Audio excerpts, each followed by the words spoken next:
In this Python quick tips video, I'm going to be talking about the dir and the help function and how they can help you and speed up your time developing when you're looking for simple syntax or methods for specific classes or objects.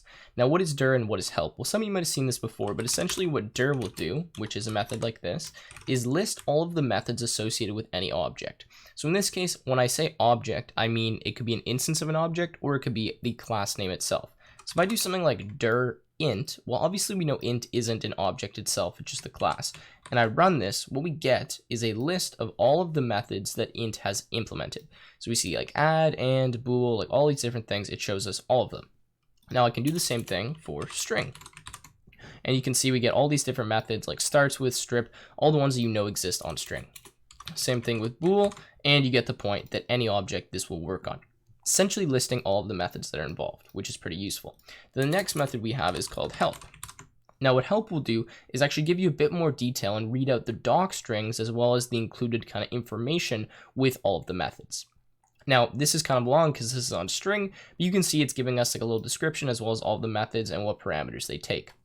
Now, how do we use this on our own objects? Well, this is where it gets kind of cool. If I create a class, let's call it my object like this.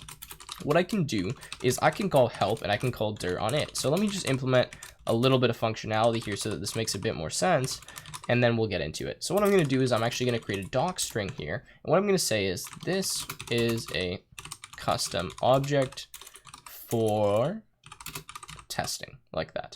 And that's my doc string. And now what happens if I call, print help on my object, like that, is I will actually get this same help list for my own custom object. So it says class, my object, this is what it inherits from, built-ins.object. It has my object name, which is the constructor for that. And then it says this is a custom object for testing and gives me this init method with a default initialized self. Now, if I want to change the doc string for this, all I need to do is just write something in here and say this is init, like that.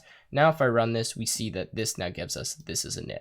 So this is kind of how help and dir work. And the reason I want to make you aware of this is when you're writing code, this is the reason you want to include doc strings and make your methods meaningful. So that if someone is trying to use your code later on with classes and objects, all they need to do if they want to see how something works is just call help on it. They don't need to have the source code, and then they'll actually be able to read all of the information about that. So the parameter names, as well as, what this method kind of does from what's inside of your doc string.